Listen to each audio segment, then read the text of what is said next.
Dis tyd vir kosblikkies pak. Dit is Vrydag, lekker. Los vir my in die kommentaar, wat maak jy die naweek? Julle sien, ek moet die broodjie nou maar so in blokkies opgesny het, want hy pas nie so lekker daarin waar hy moet inpas nie. Vandag se broodjies is sommer net 'n broodjie met kaas.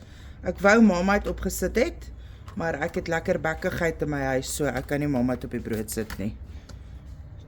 Yoghurt, cheesy snacks, elkeen 'n chocolaatjie, 'n koekie, kosblikkie, water, icepack. Ek het nog nie vir hierdie 'n nuwe icepack gekoop nie, ek het vergeet.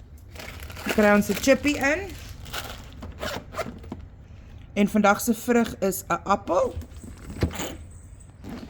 Ok, oukies, en daar is ons kosblikkies vir Vrydag gepak. Ek hoop julle almal het 'n heerlike Vrydag, wees veilig, en dan gesels ons weer later.